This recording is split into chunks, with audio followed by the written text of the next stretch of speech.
Accountancy विषय लेकर कक्षा 12वीं में पढ़ने वाले प्रिय विद्यार्थियों, आप घर पर रहकर सुरक्षित हैं। सोशल डिस्टेंसिंग का पालन करें और बिना मास्क लगाए घर से बाहर नहीं निकलें।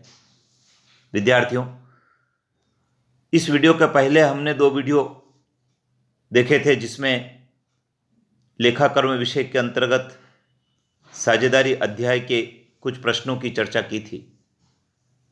आज उसी अध्याय पर आधारित कुछ FAQ की हम बात कर रहे हैं, फ्रिक्वेंटली आस्क्ड क्वेश्चन। आइए जानते हैं क्या है महत्वपूर्ण प्रश्न। साझेदार की पूंजी पर ब्याज की गणना यदि करना है तो किस पूंजी की आवश्यकता होती है? प्रारंभिक पूंजी की आवश्यकता होती है। साझेदार का चालू खाता किस स्वभाव का खाता होता है? व्यक्तिगत स्वभाव का खाता होता है। एक सामान्य साझेदारी में अधिकतम कितनी सदस्य संख्या हो सकती है? 50 संख्या हो सकती है। स्थिर पूंजी खाता विधि के अंतर्गत साझेदारों के पूंजी खाते पर ब्याज किस खाते में क्रेडिट किया जाता है? चालू खाते में क्रेडिट किया जाता है।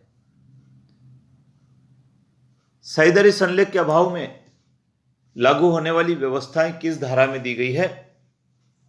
साझेदारी अधिनियम 1932 की धारा 13 में दी गई है। भारतीय साझेदारी अधिनियम 1932 की किस धारा में साझेदारी की परिभाषा दी गई है? धारा 4 में साझेदारी की परिभाषा दी गई है। साझेदारों के सामूहिक रूप को क्या कहते हैं? फर्म कहते हैं। साझेदारी संलेख के अभाव में साझेदार द्वारा फर्म को दिए गए ऋण पर ब्याज की क्या दर होती है? 6% वार्षिक होती है। लाभ हानि नियोजन खाता क्यों बनाया जाता है? विद्यार्थी विभाजन योग्य प्रॉफिट एंड लॉस को ज्ञात करने के लिए और उस प्रॉफिट एंड लॉस को साझेदारों में विभाजित करने के लिए यह खाता बनाया जाता है। साझेदारी समझौता किस स्वरूप में हो सकता है? साझेदारी समझौता लिखित एवं मौखिक या दोनों स्वरूप में हो सकता है। आहरणों पर ब्याज की गणना क्यों की जाती है? गैर आनुपातिक लाभ को दूर करने के लिए इस ब्याज की गणना की जाती है।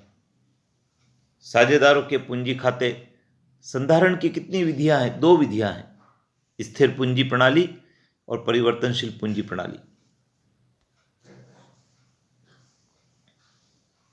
आप आहरण पर ब्याज की गणना किस प्रकार करेंगे?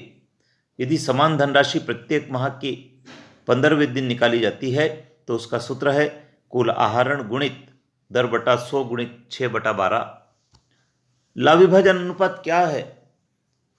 वह अनुपात जिसके आधार पर साझेदार लाभ को आपस में बांटते हैं वही लाभ विभाजन का अनुपात कहलाता है।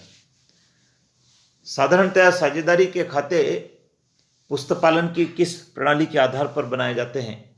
दोहरा लेखा प्रणाली के आधार पर बनाए जाते हैं। तो विद्यार्थियों, ये 15 प्रश्नों का जो FAQ था वो मैंने आपके समक्ष रखा है। आप चैनल पर बने रहें और बेल आइकन को जरूर प्रेस करें जिससे कि अगले वीडियो का नोटिफिकेशन सबसे पहले आपके पास पहुंचेगा। विद्यार्थियों, इस चैनल पर हम केवल एजुकेशन बातों को ही शेयर करते हैं, अतः आपका समय भी वेस्ट नहीं होगा और आपके लिए लाभप्रद भी होगा। जय हिंद।